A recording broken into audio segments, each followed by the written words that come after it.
Hey, good afternoon, everyone. Welcome to your daily support call. This is the first one on the weekend, so that's pretty exciting.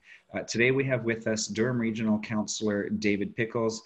Dave's been a great friend of mine for years, been supportive of a lot of the things I've done. In return, I've always been supportive of the city that I love and grew up in. So thank you so much for being with us today, my friend. It's greatly appreciated. Okay. Nice to see you again and glad to join you.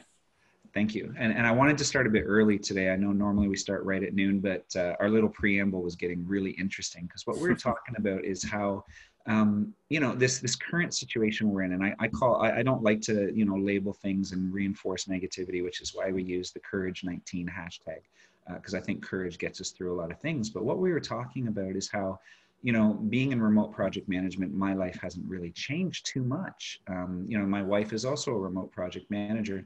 The only thing that's really changed for us is the conscious decisions of when we go out, if we need groceries and what we've put in place there in regards to sanitizing the cars and examining physical distancing and all that kind of stuff. So really it hasn't been too bad for us. How has it really changed for you as a public figure? Hey, pup. Just in case anybody sees or hears anything, I'm babysitting my daughter's dog today.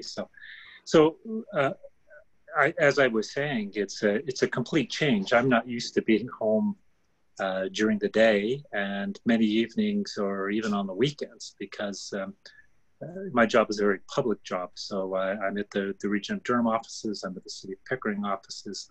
I'm at many meetings. I'm on many committees. In the evenings, we're quite often at public events, public meetings, fundraisers, weekends the same, many store openings, meeting with business, meeting with residents. We do a lot of meeting with residents. So being at home is, I don't know if it's an eye opener or it's a great change. Certainly we've, as you know, we've used the technology to be able to teleconference to necessary, although reduced schedule for regional and city meetings. Residents, I'm not meeting in person. Almost every public event and nonprofit event, they're all canceled. So I've had to, I watch a lot of CBC News, have a look at some other shows on there.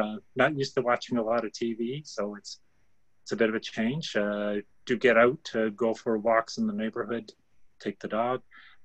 Kind of avoid people. It's really interesting. It used to be you'd walk down the street and talk to all the neighbors. Now everybody, they switches sides of the street, or they give you a wide berth. You both go off the sidewalk on opposite sides onto the lawn and go around. So a big change for the way that I would normally function and my lifestyle, certainly. Yeah, I mean, some of those things you touched on, it's the same. I'm a very sociable person, and I've seen that. I've seen people avoiding each other.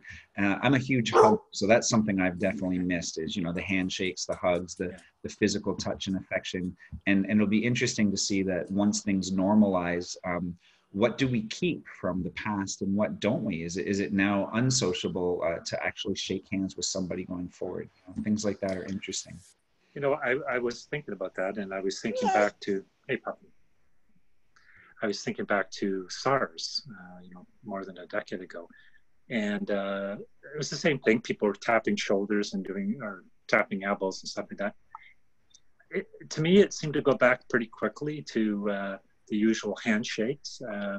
That's what's typical in my sort of business. But now that the tapping of the elbows or keeping apart completely has come up again, I don't know, there might be more reluctance in the future to have those sort of intimate moments. Yeah, I mean, just simply this occurrence, just the reach of it is so much more vast than what we've seen before. It's non-discriminating against climates. It's just anywhere there's people, this seems to have already gotten to. So it is a little more serious. I was watching this thing the other day with Bill Gates. And he was talking about how we are, again, on a precipice, not, end of the world kind of stuff, but we are at a point where there is a lesson to be learned from history. And the question is, are we going to learn it? And so I think about that, and again, it's everyone wants to go back to normal, and I just shared this on my Facebook, so you may have seen it already. And it's like, before we make the move to go back to normal, maybe we should think about what pieces we want to keep as normal, right? And it's exactly that conversation.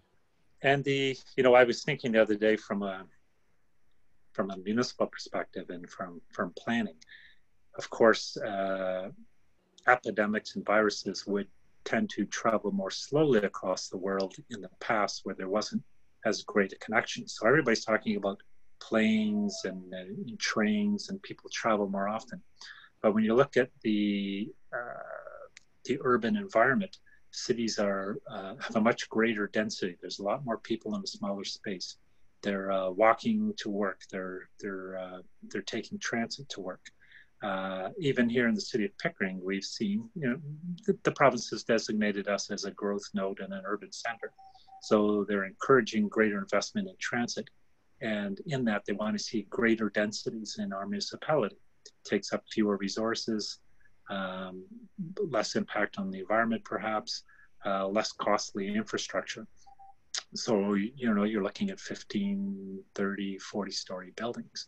So in the future, we're going to have a lot more people in a lot less space, which means you have to have a lot more precautions, or the spread of viruses doesn't have that distance between it that it used to, when everybody had a 50-foot lot and a single detached residential type of street. So there are implications. Oh, absolutely. I was thinking about that just yesterday. I mean, we're in townhouses. You've been by the house, of course. Yeah. And I'll tell you right now, that rooftop patio is a lifesaver. But, I was thinking about the apartment complexes that are already in the city of Pickering, and of course, a lot more planned. And it never occurred to me just how much of a risk that is right now, because you got to go through the elevator. No one's walking 10 stories. And, this virus lives in the air for 9 hours. It lives on different surfaces for even longer. And it's not just you and your sanitary habits that you have to be considerate of. It's when you walk into that elevator, who's been there in the last, day? So there's a much higher risk to that. And especially in Pickering, I know a lot of our high rises have a lot of seniors in them. So earlier you were talking about visiting residents. I know you visit a lot of people, no particular demographic, but I do know the seniors love you. How have you found, how are we doing in Pickering as far as our aging population in combating this? And B, have you found this switch to, I don't call it self-isolation, I like to say self-motivation. How have you found they've been with technology barriers? Have they been able to pick up things like, Zoom as a platform to reach out to people, or are they actually starting to suffer a bit on the mental side? Yeah, the provincial and federal governments, for the past couple of years have had funding programs with seniors organizations, including the South Pickering Seniors here in Pickering, to provide training and adoption of a lot of the new technologies. So some take it up, some aren't interested. I have e-newsletters. We had electronic voting in the last election. A lot of the seniors really didn't like it. A lot of the other seniors know a lot more than me. But certainly when there's a reliance on social media, there are certain segments of the population that aren't using it as much. That do rely on the local newspaper or going to the library to use the computer. So there is that.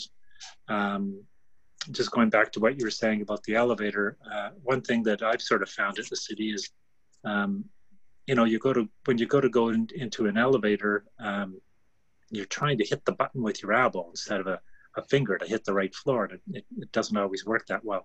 You run into a lot of doors that you have to use the door handle, whereas the button would be, a lot better.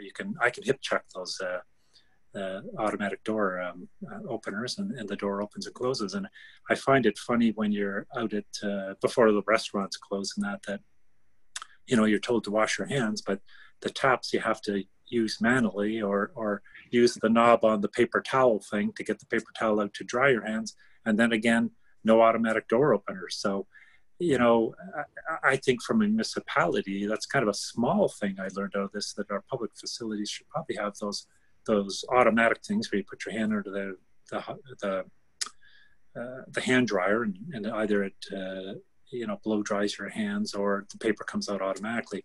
The fewer buttons to touch, the fewer knobs and door handles you have to use, the better, particularly in public facilities, but also elevators and retail stores, etc. Yeah, I mean, I've laughed at that irony for years. You're right, because it's almost like partial measures, like in the public washrooms and stuff, but it has to be an all or nothing solution, or what's the point? Which is funny. I mean, I wouldn't be surprised if we even start to see things like stall doors that, you can open and close automatically or with an elbow push. I actually realized the first time I'd started to sound like an old man was when I was watching the younger generation hit those automatic door openers. It actually irritated me, and that's why I thought I was an old man, because I was like, no, this was meant for handicap. This was meant for accessibility, right? And people just abuse it and open it. And now I'm like, I could see those little logos on them being relabeled as like, sanitary door opener as opposed to just for accessibility only. And it kind of makes sense. I mean, that's where we are now with the technology we have and with the environment we're living in. So be interesting to see what things stay. We were talking about this the other day. A lot of people that are, they think it's just a blip. This is one of the reactions to fear. So we've seen two of them, and they're very polarizing. One, of course, we're all very familiar with has been, the overreaction, the freaking out, I need to afford toilet paper and have 6 months of supplies in the house. That's one reaction to fear. The other reaction has been to minimize the event entirely, to be like, meh, everything will go back to normal in a couple of weeks and I'll be fine. And what's interesting is that I don't really think, there's a going back to normal. There is going to be a normalization period, but you've seen some companies like the grocery stores, they're putting up these big plexiglass shields now, right?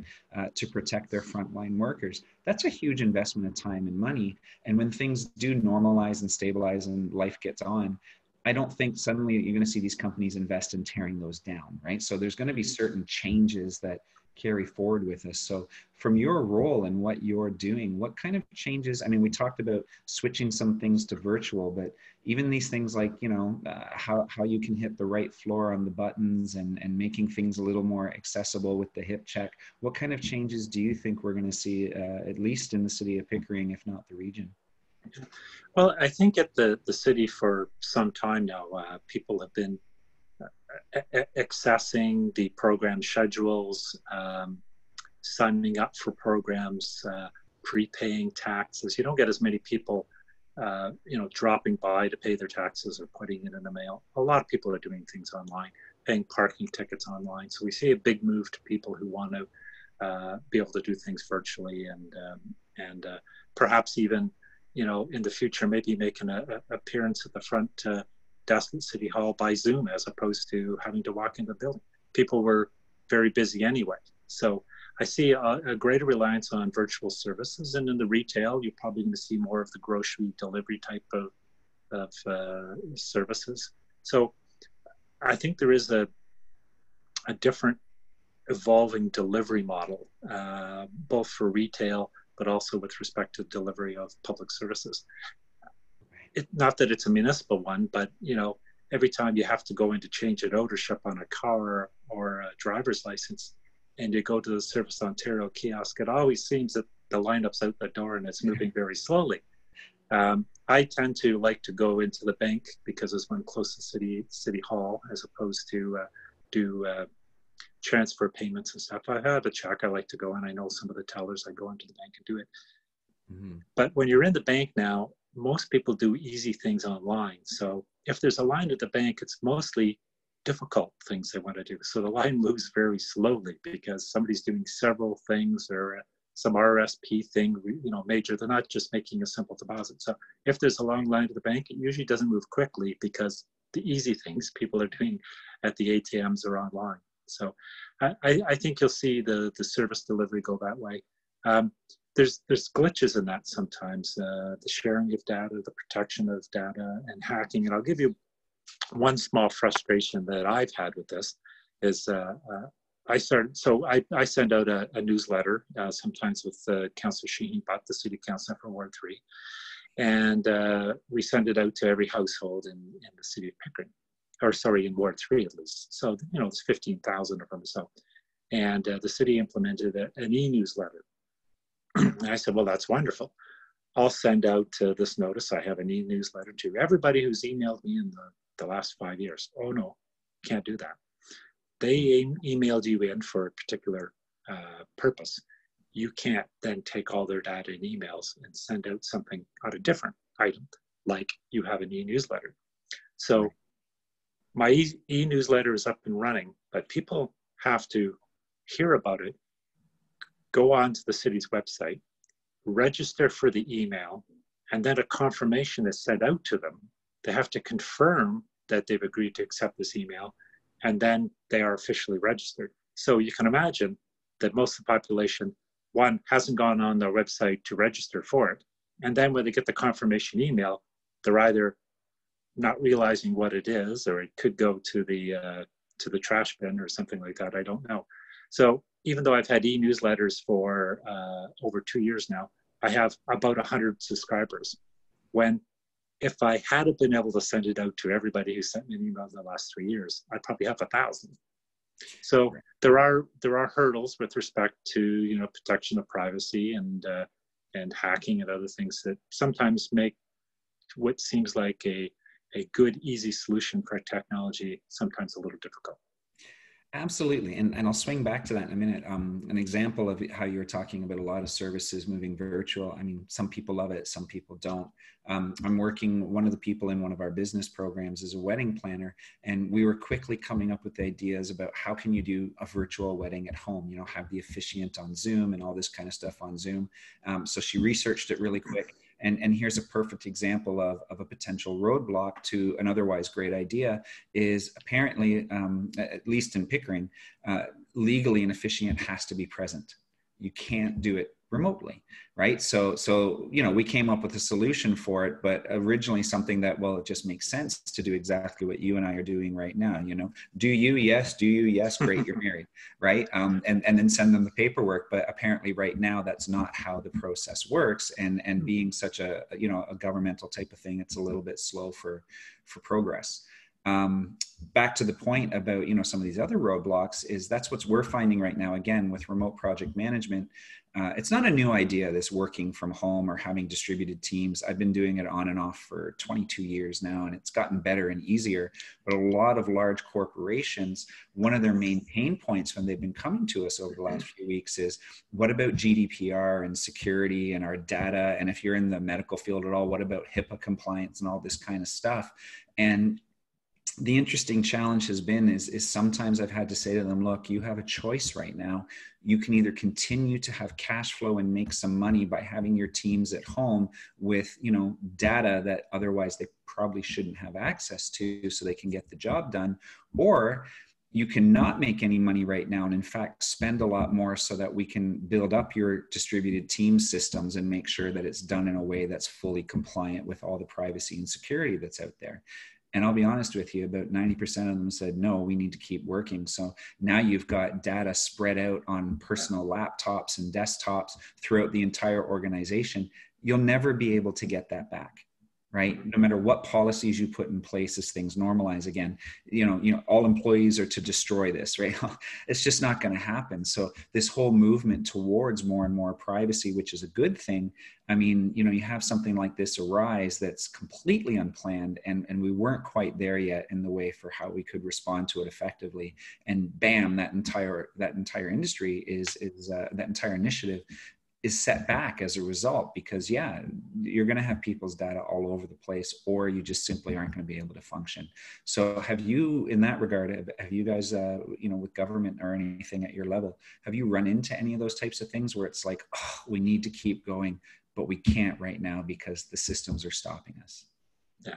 Well, what I can say at the city, and I'm not the greatest expert on technology, but just recently we've done a review of a lot of our technological systems, but also as well our security systems. And I've noticed in my own emails a very stepped up process by which I get messages identifying possible spam, possible other issues. We've had a couple hacking attempts. We're much more secure at the city. We identify those early. Security people get out messages to us watching for certain emails, don't open attachments.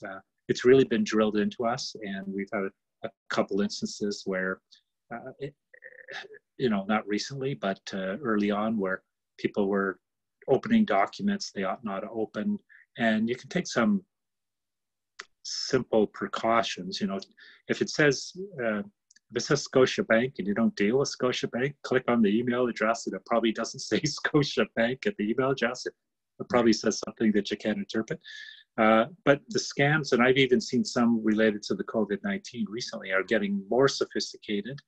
And sometimes you hear, you wonder how somebody could fall for that, but you never know people's circumstances and anxieties, and a lot of people do. But just speaking to security, we're also stepping up a lot of security measures that are public facilities in the libraries and outside of our buildings, just to make sure that everybody feels safe, and that we have cameras and detectors where we ought to. If an instance occurs, we may have videotape. In the past, we may not have cameras in the appropriate locations, or when you took the film off the camera, it was so grainy you couldn't see anything. So we're putting a lot of surveillance and improving their technology, both from a cybersecurity, but also from a good old-fashioned security around the city. Yeah, I mean, I'm all for that. I'm all for that. We've had discussions on that. I mean, yeah, I get how it works with budgets and, who's funding it and everything else. But at the end of the day, if we don't protect our leaders, then we're kind of at a loss when things like this occur. So, yeah, I fully support that disaster. Well, it's not so much leaders, but we have a lot of public facilities like libraries and the recreation center. Sometimes bad people doing bad things find their way to those facilities, and you don't want those situations to occur in those facilities. You want to protect your staff. You want to protect the residents of Pickering that are involved in those facilities. So setting up deterrents, one, helps keep that away, and two, a system in place where we can react quickly and collect evidence if that's the case, is appropriate step. And technology can help us do that. Absolutely. Got it. Thank you for that clarification. Something you did say reminded me of a phrase that I've been saying a lot to myself recently, to have a little more empathy with people when I do read about some of the reactions that are happening via social media and stuff, because that's where most of us are. And the phrase is, as emotions go up, intelligence goes down. And so I was, one of our senior management got just a terrible email from a resident the other day over a small issue, and the person really blew it out of proportion and said a lot of nasty things. And I went to the employee, it was a senior employee, and I said, don't bother responding to that. They may have been blowing off some steam, but you don't know what that person's going through. So in some cases, I have a call with people like this, or sometimes you're knocking on doors and you encounter somebody who's very angry about something, and then it kind of comes out, maybe they just lost their job, maybe their spouse or parent had just passed away. One person that I was talking to on the phone, and seemingly about a very minor issue, broke down crying and said they had just been diagnosed with a terminal illness. So you don't know what's happening with people on the other side of the phone. Sometimes they seem completely out of line and maybe ignorant, and maybe they are, but sometimes there's underlying issues. And so you have to treat that very delicately sometimes. Yeah, no, I agree. I do my own personal best to believe in the best in people. Don't always succeed. I mean, after all, I have my own issues that I'm working through too. But I'll tell you something, by and far, what I've seen from our global community has really been uplifting. The way people are going out of their way to help each other, and for the most part, being decent, kind human beings, which really, it's interesting that it took a denial of connectedness to really have us demonstrate how connected we are. I found that whole phenomena interesting.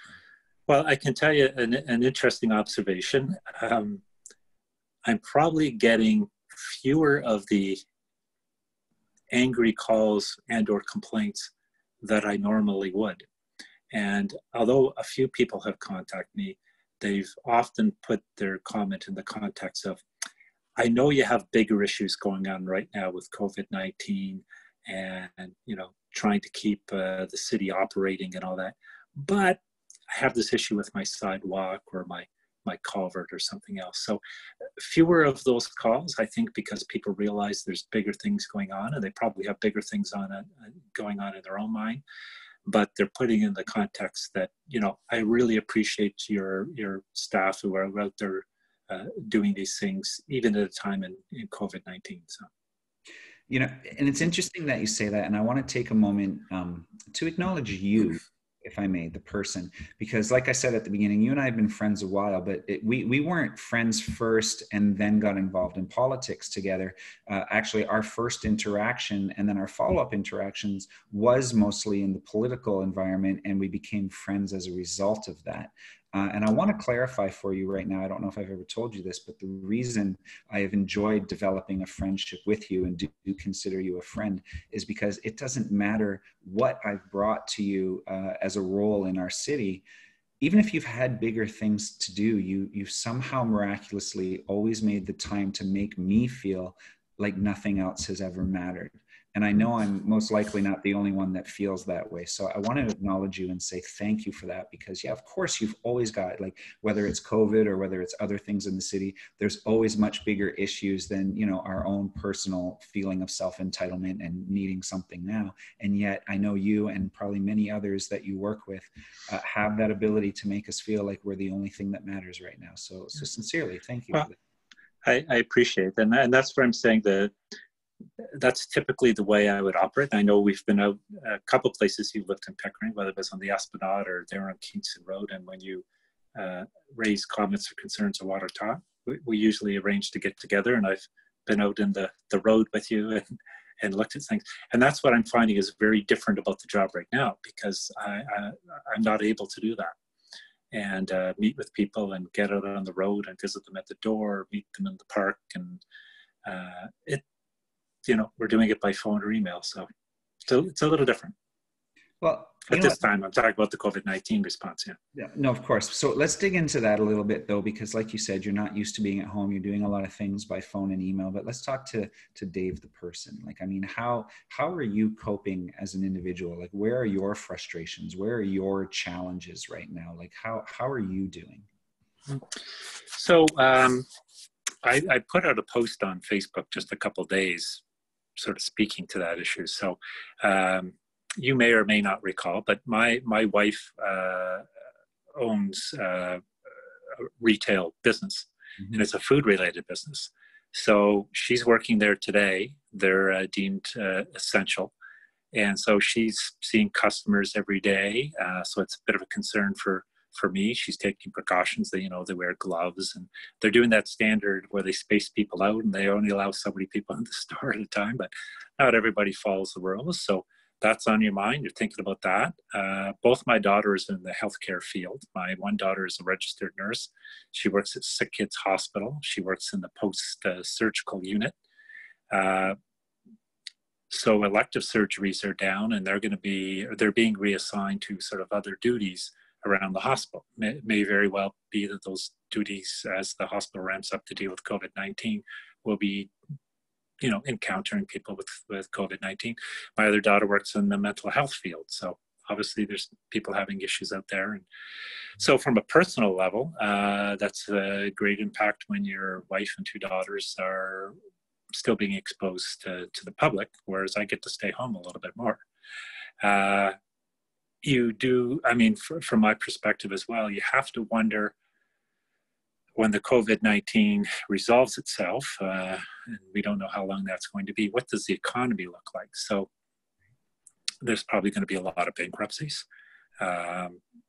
EI applications have went up astronomically, and the employment rate's likely to be 15% from 5%. So as a community, there's going to be a lot of things going on. There's going to be a lot of people needing support. There's going to be a lot of people needing assistance. And a lot of those people are my friends and people up and down the street of my neighbors. So at a personal level, everybody can probably say the same to some degree. And so even if you're lucky enough to ride it out a little bit, there's going to be a lot of friends and family that are going to have a tougher time.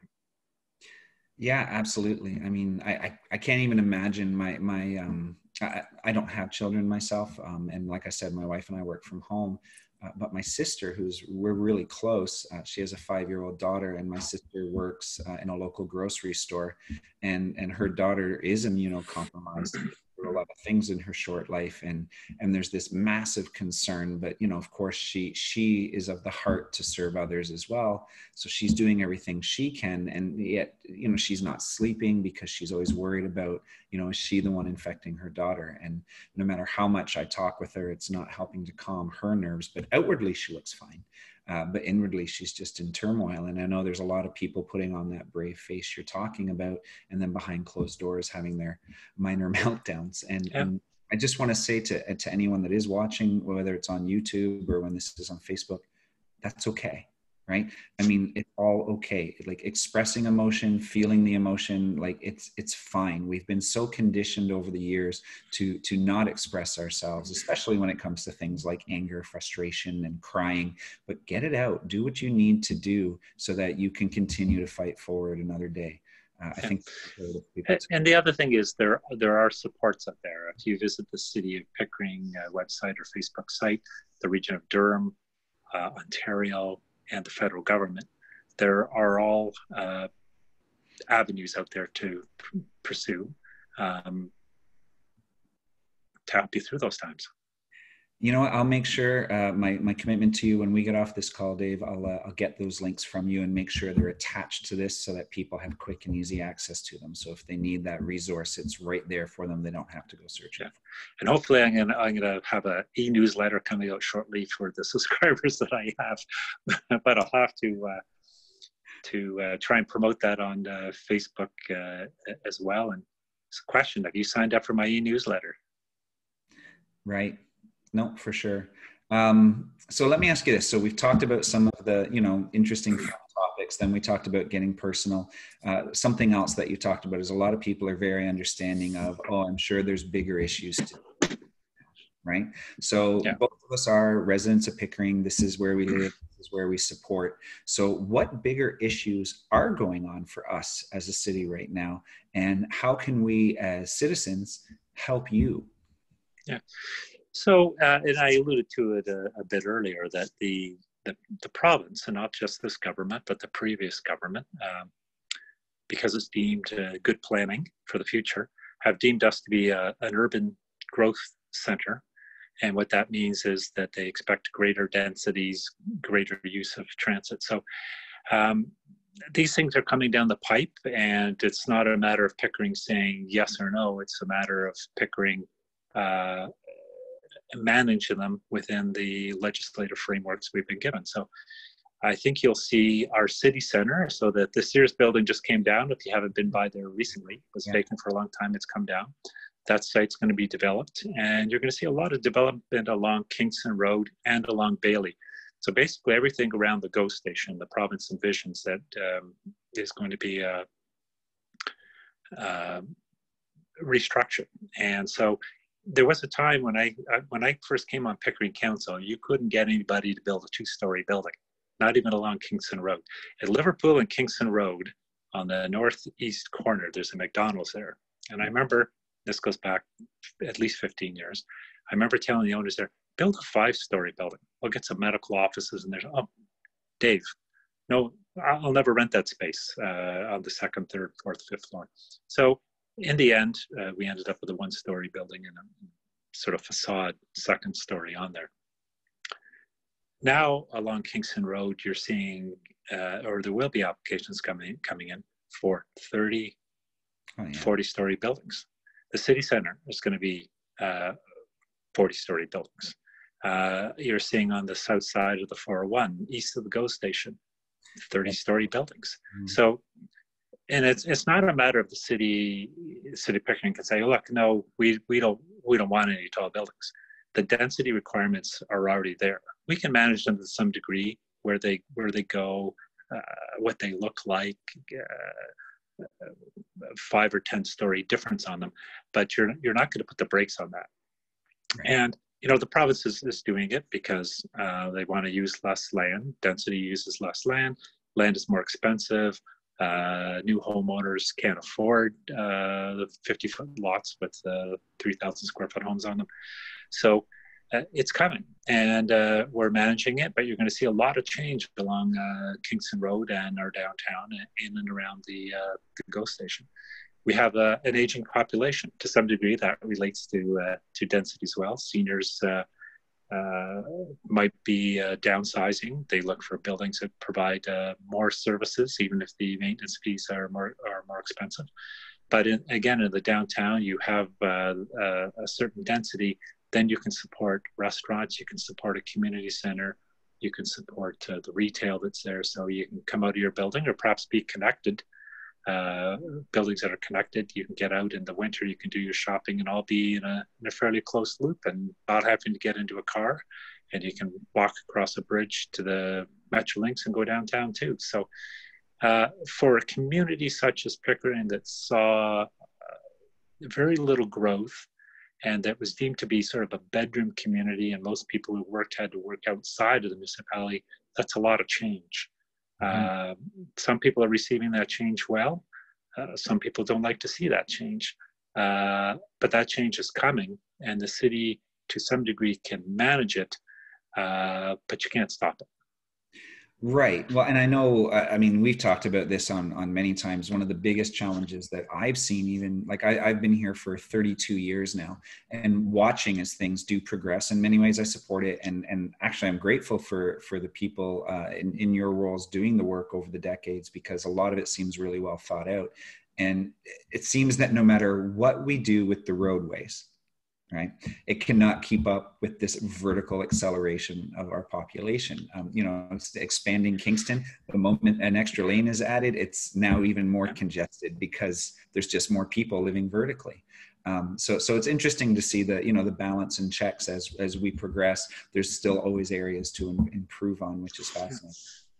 And it's interesting when you talk to the pure planning people, say at the provincial government or at consultants and stuff, and you say, look, we have a problem, the streets are clogged, traffic doesn't get anywhere. They go, great, because that's going to result in them not driving, and they're going to get on transit, and they're going to take the GO train. Yeah, that's a great theory. Yeah, I know. But that's why I said that the pure planners, the ones who really look at the theory, they like to see that. We are delivering a greater transit, and you see it on Kingston Road with the dedicated bus lanes and stuff. So if somebody's sitting in traffic and the bus zooms past them, sometimes the light goes off and say, maybe I should be on that bus. It's getting by more quickly. Not everybody has the flexibility, because not everybody's going to the GO station. Not everybody's going downtown Toronto. Some people may be going the other way. Some people may be going north. Some people have jobs where they have to stop at 2 or 3 places. Some people do service vehicles and stuff. But if we can get some people off the road and onto transit and onto the GO train, thus going back to the provincial incentives to build density by the GO stations. Oh, absolutely. And I'm sure these guys have a lot more data than, of course, I have access to. So, and even up in Markham area, you've seen that very type of thing happen with the Viva line there. And, Highway 7, if you live in this area, it doesn't matter how long you've lived in this area, Highway 7 always seems to be congested. And yet when you see those buses go by in the dedicated lanes, they're always packed full of people.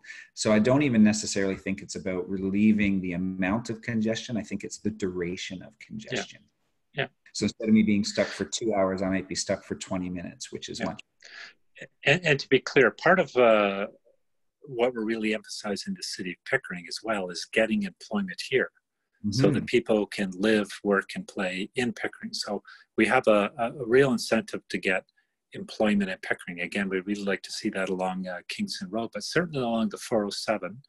And if you've led the charge for the casino in Pickering, but and some people like casinos and some don't. If once Pickering put its name in, the casino was going to go on one side of Church Street in Ajax, or our side of the Church Street in Pickering, and that might make several million, $10 million a year difference in revenue coming into the city versus going elsewhere. Not to mention a whole lot of jobs. Right. Well, and let's talk about that, because I was actually going to allude to that. We talked about all these other initiatives going on, and I know that they were working so hard at the casino for an April opening, and there was, what was it, like 17,000 jobs, people lined up outside of, what is it called now? Chestnut Hill Center? Chestnut Hill, Recreation Center. Complex, yeah. And you know, a lot of excited people that wanted the work, going to the work, and last I heard, there was a delay to the opening because of everything that's going on. So do you have any details on that? So the casino's caught up, as all other businesses are. The opening date was going to be April 7th. I suspect that's unrealistic at this point, but they were geared up to make that date. Last I saw, there was still some construction going on the site. I don't know if that's slowed down or not. That's kind of another issue that the province may or may not direct on. But I don't think you'll see the Pickering Casino open until all the other casinos are open. It's a competitive market out there. So it'll be the provincial government's decision when all the casinos are back open. I expect that date to be the same date that the Pickering Casino would open, and that hotels and restaurants and the performance theater and stuff are going to be moving along as well. Probably a little delayed by the COVID-19 experience, but hopefully not too much longer. I'll be honest, on a personal level, everything that's going on in Pickering, that's one of the things I'm most excited about, is that whole entertainment complex right here. I think that's massive. So I've been here since I was 16, started my career in Toronto, did most of my career in Toronto. And for me, and I'm sure many residents, and this is something you were talking about, this has always been for me a commuter town. Right? Lakeshore East GO line has the most trains, the quickest trains. So it was always, okay, live in Durham because, you know, the property taxes are low, the housing costs are low. So it's great to be here because you can just zip into the city to actually do your job. And I've also, at different points in my career, being an entrepreneur, or even when I wasn't an entrepreneur, I've looked to transition out to here. And those opportunities didn't exist in the past, to the point where I was like, well, let's create our own opportunities. And I've had now 2 businesses in Pickering. One didn't do so well. That was totally on me, had nothing to do with the city. And the other one's doing really well. And we do make a lot of good community impression within Durham region with our business. So I have seen that change over the last 7-8 years for me personally, that there is a lot more business happening Yeah, I don't know if you know, but we do a lot of coordination in marketing to attract business worldwide with Toronto as well. And what you're seeing now is that as other areas fill up and as other opportunities become more scarce and more expensive in Toronto, Pickering has become a real go-to destination. With the 407, with the improved transit, companies can realize that they could actually attract employees coming to Pickering who might have been more reluctant before. They look at Pickering when you look at the education, when you look at the demographics, we're getting, although the population is aging, we're also attracting a lot of new people to Pickering, very educated people to Pickering, very mobile people to Pickering. And employers look at the 407 and Highway 7, and they say, that's a place I want to be, and I can attract employees there. And if you look, say the Sears property, if you look to putting an office tower there and attaching it to our walkway across the 401, even if young couples live in Toronto or in Scarborough, they can basically get on the train and travel inside all the way to work at an office building in here. So I think, and people can afford to buy homes closer to work here in Pickering. So I think you're starting to see a greater competitiveness of Pickering. So I'm just letting in the dog. Yeah, no worries. Greatest competitiveness and opportunity for businesses to locate here. Kubota and companies like that, they need 30 acres of land, and they need it close to transit and to highways. That's us. That's Pickering. That is Pickering. So, the recurring message I'm getting out of today, and I know it's, we weren't specifically talking about how can people, have hope and everything today in the midst of this pandemic. But the funny thing is throughout this conversation, that's all I'm feeling. I'm feeling hope for Pickering. I'm feeling hope for our community. I'm feeling hope for the future that all of us have been building together. Some of us, like yourself and the teams at City Hall and the region and the province, doing a lot more towards building that vision. But it's the people of Pickering, of course, that help drive. So, this has been a great conversation for me because it's been uplifting to know that the home I've had for over 30 years, I've watched it grow. I've loved the direction it's gone for the most part. It's always the little bumps, but overall it's been like, this is home for me. And I've had opportunities to move elsewhere. We've talked about that type of thing, my wife and I, more than once, but this is home. I love Pickering. I love where we're going, and conversations like this, they just remind me of why I continue to be hopeful for the future that we have here. Yeah, I think, Pickering Council has a mix of personalities and background, but we generally work well together. We get in the right direction. Mayor Ryan, although he's off now with a bit of illness, and we hope him a speedy recovery and to return soon. He's a bit of a visionary. He has a vision for developing a downtown that includes a little something for everybody, a bit of a cultural hub.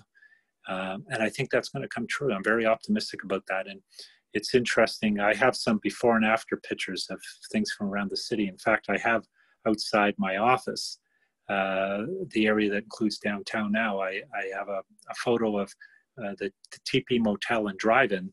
And then I have a picture of myself beside the new bridge and college office at the head of the walkway across the 401. And Councillor Butt and I took a picture of ourselves. We had someone take a picture of us standing outside the Sears building just before it was taken down. And I'm looking very forward to putting the after picture up there when we have a new library and downtown and performing arts center there. So a lot of people are a little hesitant of change.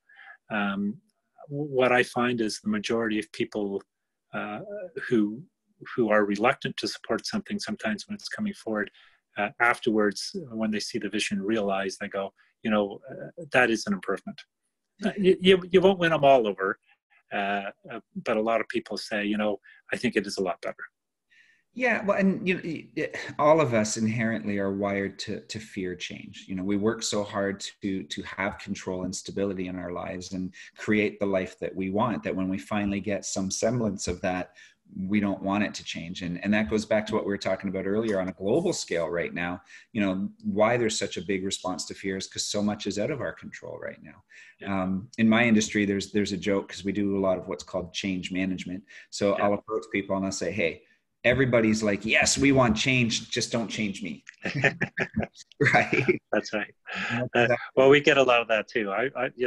People tell me I'm not against progress. I just don't want it beside me. Right. But quite often, I mean, it's interesting. I've met and spoke recently with a couple of weeks ago anyway, a few weeks ago, a lot of folks at 1880 and 1890 on Valley Farm. And that's the two, we call them the Tridale buildings on Valley Farm, Kingston Road and Valley Farm, across from the Recreation Center.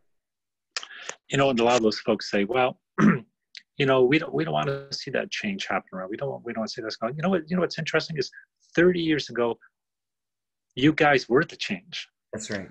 The two towers came in there, and then two more towers on the North Esplanade, and that townhouse area with all the underground parking. That was innovative at the time, and a lot of the neighbors surrounding that area thought, "Oh no, I don't like this."